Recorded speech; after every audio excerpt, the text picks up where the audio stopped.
Hey guys, welcome to Devbhoomi career point. तो कैसे हैं आप लोग? आशा करता हूं आपकी तैयारी काफ़ी अच्छी चल रही होगी। तो देखिए, Uttarakhand GK one liners part 133 है आज, और इसमें भी आपको मिलेंगे उत्तराखंड जीके के महत्वपूर्ण वन लाइनर्स।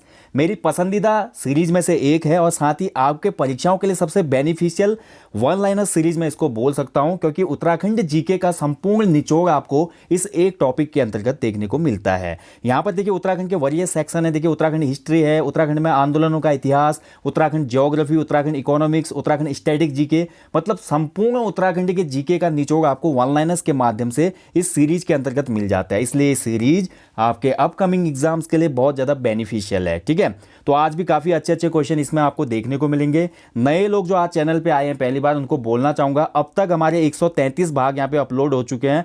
आप देख सकते हैं कि कितनी लंबी ये जर्नी है और कितने महत्वपूर्ण क्वेश्चनों का सार संग्रह इसमें छुपा हुआ है। तो वीडियो और कनिष्ठ सहायक आगामी परीक्षाओं की जो भी तैयारी कर रहे हैं, तो वो लोग जरूर इस पूरी सीरीज को जरूर वॉच करें, क्योंकि यहाँ पे आपको बहुत ही यूनिक और महत्वपूर्ण वन लाइनर्स मिलते हैं उत्तराखंड जीके के। तो चलिए शुरू करेंगे आज का टॉपिक। बहुत ही महत्वपूर्ण क्वेश्चन है इसमें भी। पहला क्वेश्चन आपके सामने देखिए, अल्मोड़ा, देहरादून व हरिद्वार से प्राप्त कुनिंद मुद्राओं में किस लिपि का प्रयोग हुआ है? बहुत ही अच्छा क्वेश्चन है। देखिए, तो अल्मोड़ा, देहरादून, हरिद्वार से भी कुनिंद मुद्राएं प्राप्त हुई है। कुनिंद देखिए सबसे प्रथम ऐतिहासिक वंश माना जाता है उत्तराखंड की धरती में। और जो हमारी अल्मोड़ा, देहरादून, हरिद्वार से अमोघ भूति प्रकार की मुद्राएं प्राप्त हुई हैं। कौन सी मुद्राएं प्राप्त हुई हैं? अमोघ भूति प्रकार की मुद्राएं। और ध्यान रखेंगे, कुनिंद वंश का सबसे प्रतापी शासक भी अमोघ भूति को ही माना जाता है। इसके अलावा कुनिंद मुद्राएं, अल्मोड़ा प्रकार की कुनिंद मुद्राएं हमें प्राप्त होती हैं, और इसके अलावा छत्रेश्वर प्रकार की कुनिंद मुद्राएं भी हमें प्राप्त होती हैं, जो कि सहारनपुर से प्राप्त हुई हैं। ठीक है, तो अल्मोड़ा, देहरादून और हरिद्वार से जो अमोघ भूति प्रकार की मुद्राएं हैं, इसमें खरोष्टी लिपि का प्रयोग हुआ है। यानी कि इसमें जो भी लिखा गया है खरोष्टी लिपि में लिखा गया है। ठीक है, और ज़्यादातर मुद्राओं पर क्या लिखा गया है? कुनिंदस्य अमोघ भूति महाराजशः। क्या लिखा गया है? कुनिंदस्य अमोघ भूति महाराजशः। और वहीं छत्रेश्वर प्रकार की जो मुद्राएं मिली है हमारी सहारनपुर से, अगर कभी क्वेश्चन बनेगा छत्रेश्वर प्रकार की या चत्रेश्वर प्रकार की, ये कुनिंदों से ही संबंध मुद्राएं हैं। ठीक है, ये हमारी सहारनपुर से प्राप्त हुई हैं, और इन मुद्राओं की जो लिपि है वो हमारी ब्राह्मी लिपि है। तो दोनों पॉइंटों को आपने याद रखना है। एक हमारी खरोष्टी लिपि की अल्मोड़ा, देहरादून, हरिद्वार से प्राप्त मुद्राएं, दूसरी छत्रेश्वर मुद्राएं ब्राह्मी लिपि में। तो दोनों पॉइंट आपके क्लियर हो गए। छत्रेश्वर प्रकार की जो मुद्राएं उन पर लिखा गया है भगवान चतेश्वर महास्तमन। क्या लिखा गया है? भगवान चतेश्वर महास्तमन। तो उत्तराखंड का ऐतिहासिक काल बहुत महत्वपूर्ण है, क्वेश्चन निकलते हैं यहाँ से। ठीक है, तो अच्छे से एक एक पॉइंट आपने याद रखना है। अगला देखिए, अस्कोट आंदोलन किस वर्ष घटित हुआ था? महत्वपूर्ण क्वेश्चन है। तो देखिए, अस्कोट में आप जानते हैं पाल वंश की स्थापना हुई थी। पाल वंश कत्यूरियों की ही एक शाखा थी। कत्यूरियों की एक शाखा हमारे अस्कोट क्षेत्र में चली गई। अस्कोट यानी कि पिथौरागढ़ जनपद में। तो पाल वंश की स्थापना करता है यहाँ पे कौन? अभय पाल। और यहाँ पर देखिए 1924 में अस्कोट आंदोलन घटित होता है। जैसे हम देखते हैं ना, टिहरी रियासत में टिहरी राजशाही के खिलाफ हमारे श्रीदेव सुमन और उनके साथी क्या करते हैं, वहाँ पर आंदोलन करते हैं, क्योंकि बहुत ज़्यादा अत्याचार होते हैं अधिकारियों के। राजशाही अच्छे से काम नहीं करती, राजतंत्र वहाँ पे बहुत ज़्यादा मनमानी करता है, खासकर जो चुंगी टैक्स वगैरह था। तो वही सिस्टम हमारा अस्कोट में भी चल रहा था। अस्कोट में जो पाल वंश था उसका ज़्यादा आधिपत्य स्थानीय जनता पर देखने को मिल रहा था। तो इसी वजह से अस्कोट के लोगों ने भी राजशाही का विरोध किया था 1924 में, और इसी को हम जानते हैं अस्कोट आंदोलन के नाम से। ठीक है, चलिए बढ़ते हैं अगले क्वेश्चन की तरफ। अगला क्वेश्चन है, देखिए, कमिश्नर रैमजे के सुझाव पर किसने 300 से अधिक धर्मशालाओं का निर्माण करवाया था? बहुत अच्छा क्वेश्चन है। तो देखिए, कमिश्नर रैमजे यानी कि हेनरी रैमजे की बात हो रही है। किंग ऑफ कुमाऊं इसको कहा जाता था। अब देखिए, किंग ऑफ कुमाऊं एक बार मिलता है जसूली दताल से। जसूली दताल देखिए बहुत ज़्यादा एक हिसाब से रिचेस्ट पर्सन थी, यानी कि बहुत पैसे वाली थी, धनवान थी, और देखा जाए तो संपत्ति ज़्यादा थी इनके पास, और उनका पारिवारिक इतिहास उतना खास था नहीं। यानी कि पैसा बहुत था, तो वो पैसे का मतलब वेस्ट कर रही थी। तो हेनरी रैमजे उनके पास आया, और हेनरी रैमजे ने उनको प्यार से समझाया कि मैम, आप इस पैसे का बहुत अच्छा यूज कर सकते हैं। आप कैलाश मानसरोवर वाले यात्रा मार्ग में धर्मशालाओं का निर्माण करवा सकते हैं, और साथ ही उत्तराखंड के जो दुर्गम हमारे जितने भी धार्मिक प्लेसेज हैं उन स्थलों पे भी आप धर्मशालाओं का निर्माण कीजिए। इसलिए 1885 के आसपास 1885, हालांकि हमारा हेनरी रैमजे का जो कार्यकाल था वो समाप्त हो चुका था, लेकिन हेनरी रैमजे फिर भी अल्मोड़ा में ही था उसमें। ठीक है, उसका क्योंकि बंगला वगैरह वहीं पे था। तो जसूली दताल ने हेनरी रैमजे के सुझावानुसार हमारा बहुत से धर्मशालाओं का निर्माण कराया, लगभग 300 से अधिक धर्मशालाएं बनाई। ठीक है, और जसूली दताल जो थी ये दांतू गांव दारमा घाटी की थी। देखिए, एक और महत्वपूर्ण की पॉइंट मिल गया आपको, दारमा घाटी। तो दारमा घाटी किस जनपद में स्थित है? तो ये हमारे पिथौरागढ़ जनपद में है। धारचूला एक तहसील है, धारचूला के ऊपर वाला प्लेस जहाँ से कैलाश मानसरोवर यात्रा गुजरती है, तो उसी के आसपास का एरिया, एक महत्वपूर्ण खूबसूरत घाटी वहाँ देखने को मिलती है, दारमा वैली। ठीक है, तो दारमा घाटी पिथौरागढ़ जनपद, तो यहीं पे दांतू गांव है, यहाँ की थी ये। चलिए बढ़ते हैं अगले क्वेश्चन की तरफ। सोर घाटी को वल्दिया प्रदेश किस चंद शासक ने कहा था? तो सोर घाटी कहा जाता है पिथौरागढ़ जनपद को, और इसको वल्दिया घाटी या वल्दिया प्रदेश भी बोला था किसने? बाज बहादुर चंद ने। ठीक है, क्यों बोला? क्योंकि यहाँ पे वल्दिया जाति उस समय निवास करती थी। आज भी आप पिथौरागढ़ जनपद में जाएंगे तो वहाँ पे आपको वल्दिया जाति देखने को मिलेगी। तो वल्दिया जाति का भी एक हिसाब से उसमें बहुत अच्छा प्रभुत्व था, तो इसी वजह से बाज बहादुर चंद ने वल्दिया प्रदेश भी इसको कहा था। चलिए बढ़ते हैं अगले क्वेश्चन की तरफ। गंगोत्री धाम का शीतकालीन आवास है। तो आपको पता है उत्तराखंड के जो 4 धाम है, जैसे बद्रीनाथ धाम है, केदारनाथ धाम है, इनमें क्या होता है, एक निश्चित समय के लिए कपाट खोले जाते हैं और शीतकाल में भारी बर्फबारी होती है, क्योंकि हम देखते हैं जितने भी हमारे महत्वपूर्ण 4 धाम है वो उच्च हिमालयी क्षेत्रों के पाद में बसे हुए हैं।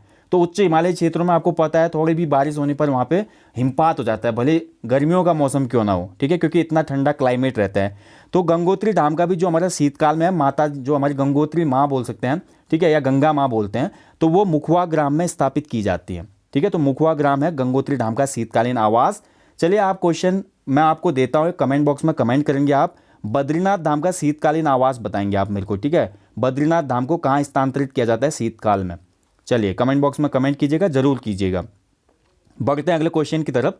कुली एजेंसी का मुख्यालय कहाँ स्थित था? अच्छा क्वेश्चन है भी, देखिए कुली एजेंसी, कुली बेगार के 100 वर्ष पूरे होने पर परसों मैंने आपको एक वीडियो दी थी, वहाँ पर अच्छे से समझाया था कुली बेगार क्या था, कुली बरदायस क्या था और कुली उतार क्या था।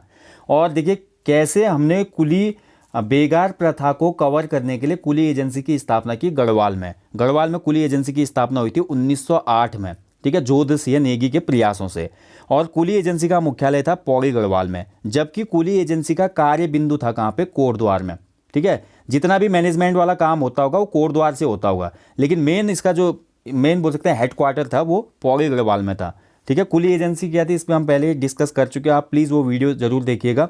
उत्तराखंड में कुली बेगार के 100 वर्ष पूरे, या उत्तराखंड में कुली बेगार, वो भी मैंने एक पूरा वीडियो दिया है, बहुत ही लंबा वीडियो है डिटेल में। अगला क्वेश्चन है, देखिए परमार वंश का स्वर्णकाल किसके शासनकाल को कहा जाता है? बहुत अच्छा क्वेश्चन है। यहाँ पर देखिए 2 क्वेश्चन निकलते हैं, इनको आप अच्छे से समझिए। एक हमारा हो जाएगा, देखिए एक हमारा हो जाएगा पूर्व पंवार वंश, पूर्व पंवार वंश, पूर्व पंवार या पूर्व परमार वंश का स्वर्णकाल कहा जाता है फतेहपति शाह के टाइम पीरियड को, जबकि उत्तरवर्ती पंवार शासन का स्वर्णकाल, अगर ये क्वेश्चन बन के आता है तो आप गलत ना करिएगा क्वेश्चन, वहाँ पे फतेहपति शाह भी ऑप्शन में हो सकता है, लेकिन उत्तरवर्ती पंवार शासन का स्वर्णकाल किस शासक के शासनकाल को कहा जाता है? तो फिर हमारा आंसर हो जाएगा कीर्ति शाह, यानी कि टिहरी रियासत की बात हो रही है, क्योंकि 1815 में गढ़वाल विभाजन हो गया था, आपको पता होना चाहिए, हुआ था ना। जैसे ही आंगल गोरखा युद्ध होता है, संगोली संधि होती है, तो देखिए आधे गढ़वाल को भी ब्रिटिश कुमाऊं जनपद में मिला दिया जाता है, केवल अलकनंदा का पश्चिमी भाग हम देते हैं पंवार शासकों को, यानी कि सुदर्शन शाह को, इसलिए इसको गढ़वाल विभाजन का वर्ष भी माना जाता है 1815 को। पूरा राज्य तो नहीं मिला ना पंवार शासकों को, केवल सुदर्शन शाह को आधा ही राज्य दिया गया, तो इसलिए उत्तरवर्ती पंवार शासन का स्वर्णकाल कीर्ति शाह, जबकि पूर्व परमार शासन का स्वर्णकाल फतेहपति शाह। ठीक है, दोनों पॉइंट आपके क्लियर हो गए होंगे आशा करता हूं। चलिए अगले क्वेश्चन की तरफ बढ़ते हैं। देखिए फतेहपति शाह से एक महत्वपूर्ण पॉइंट और निकलता है, फतेहपति शाह के शासनकाल को किस कवि ने स्वर्णकाल कहा था? तो मतीराम नाम के कवि ने भी स्वर्णकाल कहा था फतेह शाह के टाइम पीरियड को। मतीराम की एक रचना बहुत महत्वपूर्ण है, वृत्त कौमुदी नामक इसने रचना की थी, वृत्त कौमुदी लिखा था इसने। ठीक है, और देखिए फतेह शाह को हमारा गढ़वाल का शिवाजी भी कहा जाता है, ये भी एक महत्वपूर्ण पॉइंट है, गढ़वाल का शिवाजी। और इसके दरबार में 9 रत्न भी थे। ठीक है, गढ़वाल के किस राजा के दरबार में 9 रत्न थे? अकबर के दरबार के भांति, तो हमारा फतेहपति शाह हो जाएगा। अढुंडी उत्सव को वैश्विक पहचान दिलाने वाले व्यक्ति कौन है? तो देखिए अढुंडी उत्सव बहुत महत्वपूर्ण है, जिसको हम जानते हैं बटर फेस्टिवल के नाम से। ठीक है, बटर फेस्टिवल इसी का नाम है, यानी कि मक्खन उत्सव। तो बटर फेस्टिवल कहाँ मनाया जाता है? बटर जो फेस्टिवल है ये हमारा सेलिब्रेट होता है दयारा बुग्याल में। कहाँ पे? दयारा बुग्याल, उत्तरकाशी में। ये चरवाहों का उत्सव है एक हिसाब से। ठीक है, तो चरवाहे जब वापस आते हैं गांव को, तो वहाँ पे मक्खन की होली खेली जाती है, इसी को अढुंडी उत्सव कहा जाता है। और इसको वैश्विक पहचान दिलाने वाले व्यक्ति हैं चंदन सिंह राणा जी। ठीक है, चंदन सिंह राणा जी, इनका जन्म हुआ था भटवाड़ी, उत्तरकाशी, 1940 में इनका जन्म हुआ था। और इस मक्खन उत्सव को, जो कि बहुत पारंपरिक है, लोगों से जुड़ा हुआ मक्खन उत्सव। इसमें क्या होता है, जैसे होली में हम एक दूसरे को कलर फेंकते हैं, यहाँ पर लोग क्या करते हैं, एक दूसरे के ऊपर मक्खन फेंकते हैं, बटर फेंकते हैं, इसलिए इसको मक्खन होली भी कहा जाता है। ठीक है, तो दयारा बुग्याल में सेलिब्रेट होता है। महत्वपूर्ण पॉइंट है, चंदन सिंह राणा ने इसको वैश्विक पहचान दिलाई, यानी कि विश्व पटल पे लाए इस पूरे हम बोल सकते हैं पारंपरिक उत्सव को। तो एक महत्वपूर्ण नाम है ये। अगला क्वेश्चन है, देखिए, रवाल्टी भाषा की पहली कविता मानी जाती है। तो रवाल्टी भाषा की पहली कविता बोलते हैं जनलहर दरवालू को। ठीक है, जनलहर दरवालू। और इसके राइटर कौन है? तो रवाल्टी भाषा की जब भी बात होगी तो रवाल्टी भाषा के महान साहित्यकार या कवि में हम नाम लेते हैं किसका? महावीर रवाल्टा जी का। किसका नाम लेते हैं? महावीर रवाल्टा। ठीक है, तो इनकी ही रचना है ये, महावीर रवाल्टा जी की, जिसका नाम है जनलहर दरवालू। इसके साथ साथ महावीर रवाल्टा जी की अन्य महत्वपूर्ण रचनाएं कुछ, जैसे सफ़ेद घोड़े का सवार, पोखू का घमंड, ननकू नहीं रहा, और इसके साथ साथ एक और रचना इनकी, एक और लड़ाई लड़, एक और लड़ाई लड़। तो इन चारों रचनाओं को भी याद रखें, महत्वपूर्ण है। सफ़ेद घोड़े का सवार, पोखू का घमंड, ननकू नहीं रहा और एक और लड़ाई लड़। ठीक है, अगला देखिए, द्रौपदी का डांडा कहाँ स्थित है? तो द्रौपदी का डांडा स्थित है उत्तरकाशी में। महत्वपूर्ण है, उत्तराखंड की धरती में डांडा जो है ये शब्द परिभाषित करता है पर्वत को। ठीक है, पर्वत को डांडा कहा जाता है स्थानीय भाषा में, जैसे द्रौपदी का डांडा, कालों का डांडा, बहुत से डांडा आपको उत्तराखंड में देखने को मिलते हैं ना, तो ये सभी हमारे पर्वत से संबंधित हैं। चलिए अगला क्वेश्चन देखिए, रक्षरो झरना किस नदी पर स्थित है? तो रक्षरो नामक झरना स्थित है लधिया नदी पे। लधिया एक महत्वपूर्ण नदी है और ये काली नदी की अंतिम सहायक नदी है। ध्यान रखेंगे, काली नदी की अंतिम सहायक नदी है, जो कि चूका नामक प्लेस पे काली से संगम बनाती है। ठीक है, और इसी पर एक झरना है हमारा रक्षरो झरना। अगर बात की जाए उत्तराखंड राज्य का सबसे ऊंचा झरना कौन सा है, तो हाईएस्ट वाटरफॉल है उत्तराखंड राज्य का हमारा बिरथी फॉल। ठीक है, बिरथी फॉल इसको बोला जाता है, और इसकी जो लेंथ है ऑफिशियल वेबसाइट पे देख सकते हैं उत्तराखंड गवर्नमेंट की, तो वहाँ पर दिया हुआ है 125 मीटर। ठीक है, तो बिरथी फॉल सबसे ऊंचा झरना है उत्तराखंड राज्य का। इसको भेलछड़ा झरना भी बोलते हैं। ठीक है, तो ये महत्वपूर्ण पॉइंट है, याद रखिएगा। अगला देखिए, चंद शासन में मंत्रिपरिषद के प्रमुख 2 स्तंभ कौन से थे? तो चंद शासन की हम बात करते हैं तो बहुत महत्वपूर्ण इतिहास है चंद शासन का भी, और बहुत गहरा है ये पूरा टॉपिक, जिसमें हम देखते हैं किस प्रकार से सोमचंद यहाँ पे आता है। और सोमचंद के टाइम पर हम देखते हैं जो हमारे काली कुमाऊं क्षेत्र था वहाँ पर बहुत से दलों का प्रभुत्व था, कैसे वहाँ पर हमारे जब बुल चौराहा वाली घटना होती है। चंद शासन में मंत्रिपरिषद में बहुत महत्वपूर्ण रोल रहा था उसमें महरा और फरत्याल जाति का। तो महरा और फरत्याल जाति मेन रूप से लीड करती थी पूरी मंत्रिपरिषद को, यानी कि इन लोगों का बहुत ज़्यादा प्रभुत्व था। इसीलिए महरा और फरत्याल जाति को चंद शासनकाल के दौरान मंत्रिपरिषद का प्रमुख स्तंभ माना जाता था। ठीक है, मतलब कोई भी डिसीजन लेते होंगे चंद शासक तो इन दोनों दलों की उसमें सहमति या असहमति जो भी होता होगा वो बहुत ज़रूरी था। तो महरा फरत्याल बहुत महत्वपूर्ण 2 धड़ थे उसमें। अगला देखिए, अजयपाल द्वारा प्रचलित धूली पाथा की माप क्या थी? तो धूली पाथा देखिए एक मापक बोल सकते हैं, पैमाना था, मापक बोल सकते हैं हम, एक बर्तन था जो कि लगभग 2 किलो के आसपास था। ठीक है, तो अजयपाल ने धूली पाथा की शुरुआत की थी। अब क्यों ये धूली पाथा बनाया था अजयपाल ने, कि इसके पीछे भी एक कहानी है। देखिए गढ़वाल क्षेत्र में क्या हुआ था, उसमें पाथा हमारा होता था, पाथा जो था उसमें ये मापक यंत्र तो नहीं बोलूँगा, मापक हमारा एक बोल सकते हैं कि बर्तन था, पात्र बोल सकते हैं। ठीक है, मापन पात्र था। तो लोग क्या करते थे, देखिए पाथा से जब भी किसी को कुछ सामान देना होगा उस समय छोटा पाथा यूज करते थे, छोटा पाथा। फॉर एग्जाम्पल समझिए मैं हूँ, ठीक है, ये मैं हूँ एक्स और ये आप हैं वाई। एक्स ने देखिए वाई से कोई सामान लेना है, एक्स ने वाई से कोई सामान लेना है, तो उस समय क्या होता था, एक्स जो था अपना जो पूर्ण पाथा होता था उसको लेके जाता था। ठीक है, पूर्ण पाथा, यानी कि एक्स ने इससे चीनी उधार लेनी है वाई से, तो ये 2 केजी का जो हमारा पूर्ण पाथा था उसको लेकर गया वाई के पास और पूरी 2 किलो चीनी लेकर वापस आ गया एक्स। लेकिन जब देने की बारी आती थी, ये अब उधार लिया तो वापस भी तो करना पड़ेगा ना इस सामान को, तो एक्स जब भी इसको देने जाता था तो उस समय सेम दिखने वाला पाथा होता था, लेकिन उसकी मेजरमेंट 2 किलो की नहीं होती थी। वो इस प्रकार से डिजाइन होता था कि उसमें थोड़ी बहुत चुंगी मार ली जाती थी, यानी कि लेते समय तो पूरा कंप्लीट आया 2 किलो का पैमाना, लेकिन देते समय वो 1.5 किलो का था, लेकिन दोनों का साइज दिखने में सेम था। ठीक है, जो लकड़ी का बना होगा ये पात्र पाथा, ये दिखने में सेम था। अब इस बात की भनक अजयपाल को लग गई। अजयपाल ने बोला भैया, क्योंकि अजयपाल को गढ़वाल का अशोक भी कहा जाता है, तो अजयपाल को धर्मपुरुष बहुत से नाम है उसके, तो अजयपाल ने बोला ये गलत हो रहा है, तो इस पाथा को जो जनमानस में प्रचलित था बंद करो। अब मैं एक नया पाथा चलाऊंगा, ऑफिशियल पाथा चलेगा जिसका नाम होगा धर्म पाथा या धूली पाथा। एक ही बात है, धर्म पाथा या धूली पाथा। तो ये उसमें हो सकता है कोई मोहर और लगी हुई आती होगी इस पाथे में। जैसे आज हम देखते हैं तोलने वाले मापन के जो बाट वगैरह होते हैं दुकानों में, उस पर भी हमारा जो विभाग होता है मोहर लगाता है कि ये 2 किलो का है नहीं, चेक करते हैं ना शासन आके।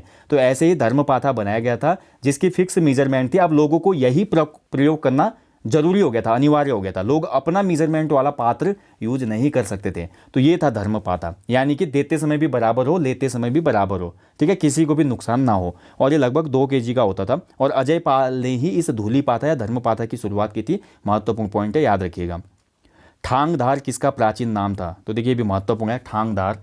तो ठांगधार देखिए प्रतापनगर का प्राचीन नाम था। प्रतापनगर की स्थापना की प्रताप शाह ने। देखिए जितने भी हमारे राजा आए उत्तरवर्ती पंवार शासन में, हम देखते हैं सुदर्शन शाह हो गया, पुराना दरबार बनाया। उसके बाद हमारे देखिए भवानी शाह के टाइम पे तो कुछ नहीं हुआ, लेकिन प्रताप शाह आए, प्रतापनगर बनाया। इसके बाद हमारे कीर्ति शाह आते हैं, कीर्ति नगर बनाते हैं। उसके बाद हमारे नरेंद्र शाह आते हैं, नरेंद्र नगर बनाते हैं, ठीक है। यानी कि अधिकांश जो उत्तरवर्ती पंवार शासक रहे उन्होंने अपने नाम पे नगर की स्थापना की।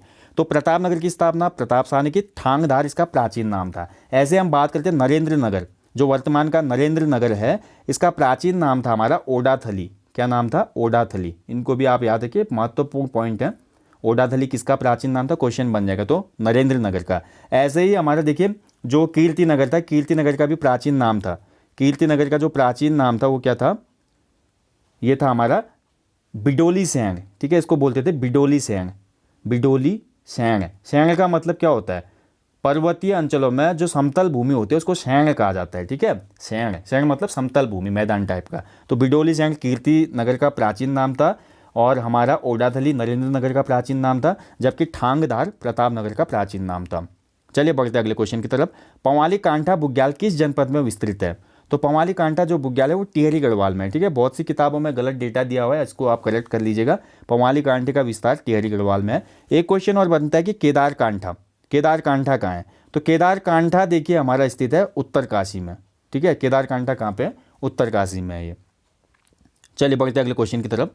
किस नदी को जलकनंदा भी कहा जाता है? अलकनंदा तो आपने सुना है, अब जलकनंदा कौन सी है? तो जलकुर नदी है जलकनंदा, ठीक है। ऐसे क्वेश्चन बन जाते हैं एग्जाम में। देखिए एग्जामिनर आपको कंफ्यूज करने के लिए दे देगा इनमें से अलकनंदा का प्राचीन नाम कौन सा है, तो वहाँ पे जलकनंदा भी ऑप्शन में डाल देगा। तो आपको पता होना चाहिए जलकनंदा से कोई संबंध नहीं है अलकनंदा का। अलकनंदा अलग बहती है, अलग प्रवाह पथ है, जबकि जलकनंदा जो है ये हमारी भिलंगना के साथ सहायक है, किसकी? भागीरथी की, ठीक है। जलकुर नदी को ही हमारा जलकनंदा कहा जाता है। महत्वपूर्ण पॉइंट है, याद रखिएगा। ये भिलंगना की सहायक नदी है, ये बोल सकते हैं भागीरथी की, ठीक है। भागीरथी की सहायक नदी होगी जलकनंदा। चलिए बढ़ते अगले क्वेश्चन की तरफ। उत्तराखंड में लाइसेंस नीति कब लागू की गई थी? तो लाइसेंस नीति बहुत महत्वपूर्ण है भारतीय इतिहास के संदर्भ में भी। क्यों? क्योंकि देखिए भारत में जो सबसे पहली क्रांति हुई थी 1857 में हुई थी, ठीक है। 1857 की क्रांति ना, इस पे बहुत अच्छी पोएम भी आपको याद होगा, बचपन में हम पढ़ते थे रानी लक्ष्मीबाई की। चमक उठी सन 57 में वो तलवार पुरानी थी, बुंदेले हर बोलो के मुंह हमने सुनी कहानी थी, खूब लगी मर्दानी वो तो झांसी वाली रानी थी, ठीक है। तो 1857 में क्रांति शुरू हो जाती है। इस क्रांति के बाद क्रांति का तो दमन हो जाता है, सफल नहीं हो पाती है। लेकिन ब्रिटिशर्स को लगता है भैया भारत में लाइसेंस नीति लानी जरूरी हो गई है, ताकि पता चल सके किस व्यक्ति के पास कितने हथियार हैं। तो इसका रिचेक करने के लिए ही लाइसेंस नीति लाई गई थी। पूरे भारत में ये लाइसेंस नीति 1859 में लागू की गई थी। यानी कि सभी लोगों को अपने शस्त्र जमा करने पड़े थे, जो भी उनके पास हथियार वगैरह होंगे, बंदूक पिस्तौल वगैरह जमा करने पड़े थे। उसके बाद लाइसेंस देने के बाद ही वहाँ से ले गए, वो उनका नाम रजिस्टर्ड किया गया, जैसे आज भी होता है, ठीक है। लेकिन उत्तराखंड राज्य में लाइसेंस नीति लागू नहीं की गई 1859 में। क्यों? इसका एक रीज़न था। रीज़न ये था, जब 1857 की क्रांति हुई थी उस समय कुमाऊं का तत्कालीन कमिश्नर था हेनरी रैमजे।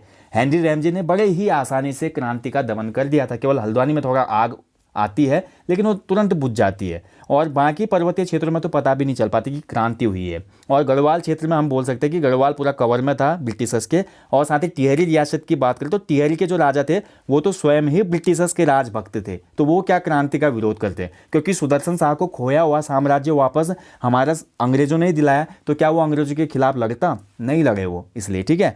इसलिए 1857 में जब हमारा तत्कालीन जो भारत का वायसराय था लॉर्ड कैनिंग 858 में, उसने यहाँ फरमान भेजा हेनरी रैमजे के पास कि हम लाइसेंस नीति शुरू कर रहे हैं, आप इसको लगाओ, लागू करो अपने क्षेत्र में भी।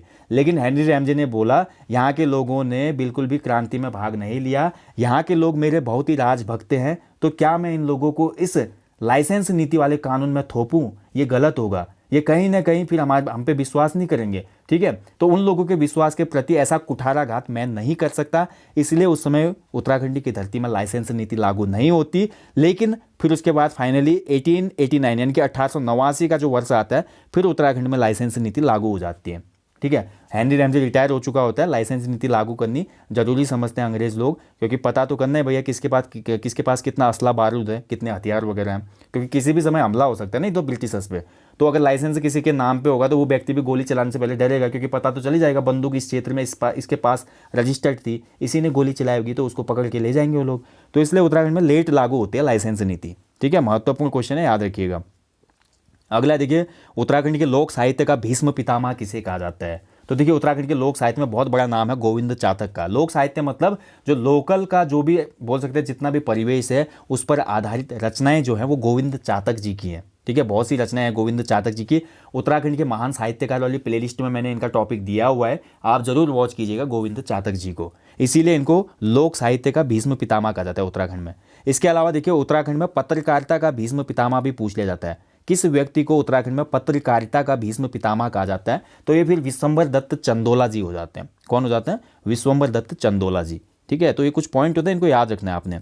शाहजहां ने किस शासक को अभयदान दिया था? तो बहुत अच्छा क्वेश्चन है। देखिए, अभयदान क्या होता है पहले तो इसको समझिए। अभयदान का मतलब होता है भय न करना, बिल्कुल भी भय से मुक्त, ठीक है। भय से मुक्त करना किसी को, इसी को अभयदान कहा जाता है। यानी कि शाहजहां था मुगल शासक, और कुमाऊं का जो चंद वंश था, उत्तरवर्ती हम चंद वंश देखते हैं जहाँ से बाज बहादुर चंद वगैरह आ जाते हैं। तो रुद्रचंद के टाइम से ही मुगलों की अधीनता स्वीकार हो जाती है। सबसे पहले रुद्रचंद अकबर की अधीनता स्वीकार करते हैं। उसके बाद जब जैसे बाज बहादुर चंद आता है तो बाज बहादुर चंद तो खुद को बहुत ज़्यादा ढाल देता है। यानी कि कुमाऊं का जो चंद वंश चल रहा था या राजशाही जो चल रही थी, दिल्ली के ही तर्ज पे चल रही थी। यहाँ पे बहुत से पद भी सृजित करता है बाज बहादुर चंद, फुलेरिया, पनेरिया, हरबोलिया, ये सब हमने पढ़ा है। उत्तराखंड का जो इतिहास का कोर्स चल रहा था हमारा एप्लीकेशन पे, वहाँ पे मैंने आपको बताया हुआ है कि बाज बहादुर चंद ने किस प्रकार से अलग अलग यहाँ पे वर्ग, फूल तोड़ने के लिए फुलेरिया, पानी भरने के लिए पनेरिया, ये जातियों का भी तो इसने बनाया था ना।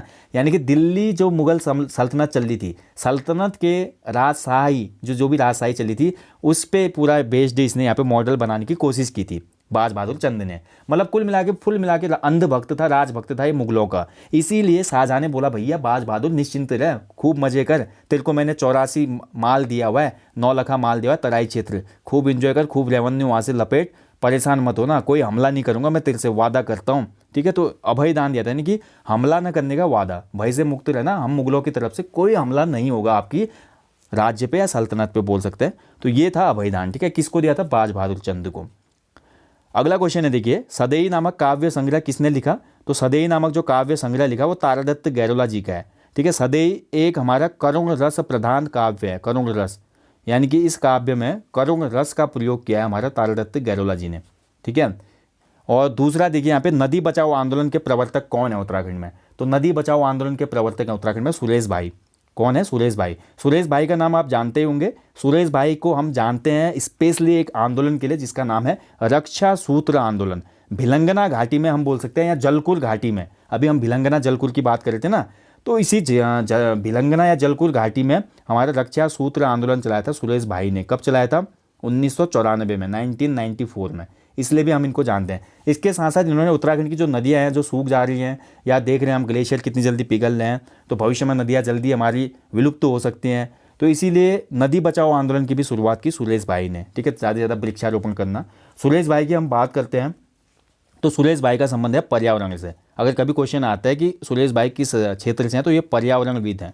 ऐसे भी तो क्वेश्चन बनते हैं उत्तराखंड में, ठीक है। कौन सा खेल के क्षेत्र से है, या कौन सा पर्वतारोहण से है, या कोई पर्यावरणविद है, कौन सामाजिक कार्य करता है, क्वेश्चन ऐसे भी बना देता है यूपी SSSC। तो आपको सभी बेसिक चीज़ें भी पता होनी चाहिए, किसी भी बड़े सामाजिक कार्यकर्ता या पर्यावरण कार्यकर्ता जो भी है, ठीक है। जैसे सुरेश भाई हैं, सुंदरलाल भौकुआ जी हो गए, चंडी प्रसाद भट्ट जी हो गए, हमारे कल्याण सिंह रावत मैती जी हो गए, ये सभी हमारे पर्यावरणविद हैं जो कि पर्यावरण के लिए कुछ ना कुछ कार्य या योगदान दे रहे हैं, ठीक है।